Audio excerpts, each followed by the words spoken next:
BPSC शिक्षक नियुक्ति के तीसरे चरण की भर्ती परीक्षा को लेकर विवाद अब खड़ा हो गया है। बहाली के लिए होने वाली परीक्षा को समय से पहले लेने पर डीएलएड के छात्रों ने कड़ा विरोध जाहिर किया है। छात्रों ने मुजफ्फरपुर रामबाग ट्रेनिंग कॉलेज से शहीद खुदीराम बोस स्मारक तक पैदल मार्च कर प्रदर्शन किया। दरअसल पहले शिक्षा विभाग द्वारा जारी कैलेंडर में बीपीएससी शिक्षक नियुक्ति के तीसरे चरण की प्रक्रिया अगस्त में शुरू होने की बात कही गई थी, पर अब मार्च में ही प्रवेश परीक्षा की बात कही जा रही है, जिससे डीएलएड के छात्रों में आक्रोश है। अगस्त में वैकेंसी आएगी, 22-24 का भी मौका मिलेगा, लेकिन क्या हुआ है, नीतीश कुमार ने मार्च में ही वैकेंसी निकाल दिया, जिससे हम लोग को मौका नहीं मिल रहा है। हम लोग उससे बाहर हो गए। तो हम लोग को मांग यही है कि सरकार हम लोग को मौका दे, ताकि हम लोग भी एग्जाम दे सके, हम लोग एग्जाम में बैठ सके। हम लोग का यही मांग है कि हम लोग के साथ धोखा नहीं, हम लोग को मौका दे। हमारी मांग यही है कि हमें पेडिंग स्टूडेंट को शामिल किया जाए और अभी 3.0 में, ताकि क्योंकि इस बार जब फुल हो जाएगा तब 4.0 में सीट नहीं बचेगी। और हम लोग ने जब प्रीवियस ईयर जो भी स्टूडेंट है सबको इतना मौका मिला और हम लोग के लिए कुछ नहीं बचेगा। इस बार हमारे कैरियर का सवाल है, इसीलिए हम लोग चाह रहे हैं कि अभी मार्च में शामिल किया जाए। नियोजित शिक्षकों को राज्यकर्मी का दर्जा प्राप्त करने के लिए सक्षमता परीक्षा पास करना जरूरी है, लेकिन हजारों शिक्षक ऐसे हैं जो फॉर्म भरने को लेकर असमंजस में हैं। खासकर वैसे शिक्षक परेशान हैं जिन्होंने बीपीएससी पास करने के बाद आवंटित जिले में योगदान नहीं दिया है।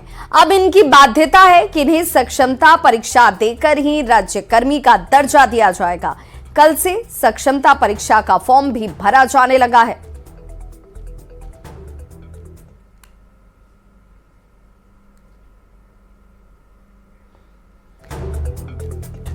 तो बीपीएससी पास से नियोजित शिक्षक सरकार से गुहार लगा रहे हैं कि अब या तो सक्षमता परीक्षा न लें, और अगर परीक्षा ली जाती है तो 3 जिलों में पोस्टिंग के विकल्प की जगह ऐच्छिक स्थानांतरण की सुविधा जो है उन्हें दी जाए।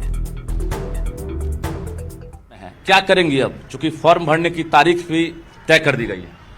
हाँ, ये तो है कि अब हमें कल ही से हमारा फॉर्म भरा जाना शुरू हो गया है, लेकिन सबसे बड़ी बात ये है कि जो हमारी अभी बीपीएससी के थ्रू जो एग्ज़ाम हमारा लिया गया था और उसमें मैं क्वालिफाई भी कर गई थी, तो उस समय ऐसी बात हो रही थी कि अगर जो बीपीएससी क्वालिफाइड है, जिनका नाम मेरिट लिस्ट में है, उनको ये जो सक्षमता परीक्षा है नहीं देना होगा।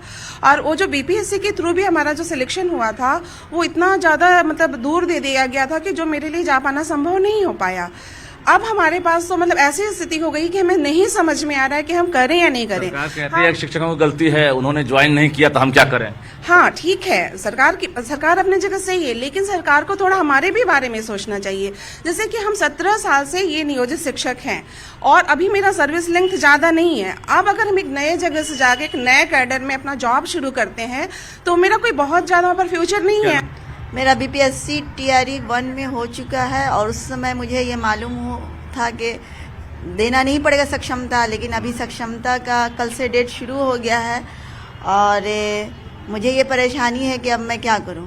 3 जिले वाला जो मामला है ना, इसी को लेके परेशानी। नहीं तो परीक्षा देने में कोई मुश्किल नहीं है। परीक्षा से आप लोगों को परेशानी नहीं है? बीपीएससी जब हम लोग दे दिया तो फिर ये सक्षमता देने में क्या मसला, लेकिन मसला है 3 जिले का है। हम लोग की फैमिली है, मेरा फतुहा में हुआ था जबकि पटना ही जिला था, आपने छोड़ दिया। लेकिन मेरे छोटे छोटे बच्चे हैं और बिल्कुल संभव नहीं है कि मतलब जाएं। क्या नाम हुआ आपका? मेरा नाम सफीना का। क्या करेंगी, फॉर्म भरेंगी? चूंकि अब ऑप्शन एक ही बचा। ऐसे तो मेरा बीपीएससी टीआरई 2 में 6 to 8 में हुआ है और ये मिडिल स्कूल है, तो मैं चाहती हूँ कि मुझे यही रहने दिया जाए। पटना जिला ही मिला है मुझे, पर मैं चाहती हूँ कि यही रहने दिया जाए ताकि वो मुझे आसानी हो इस जॉब को करने में। ठीक। बीपीएससी ने इन शिक्षकों को पास कर दिया है कि आप सक्षम हैं, तो फिर से बिहार विद्यालय परीक्षा समिति इनकी टेस्ट क्यों ले? अब सवाल ये भी है कि अब जो 3 ऑप्शन दिए गए हैं, ये 3 ऑप्शन में कौन सा जिला मिलेगा इसकी गारंटी नहीं है, क्योंकि मेरिट के आधार पर और आरक्षण के आधार पर जिले का आवंटन होगा।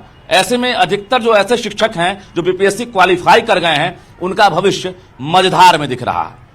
कैमरामैन मनीष उनिया के साथ रजनीश कुमार, न्यूज़ 18 पटना। तो इस बुलेटिन में बस इतना ही, लेकिन न्यूज़ 18 बिहार झारखंड पर खबरों का सिलसिला लगातार जारी है।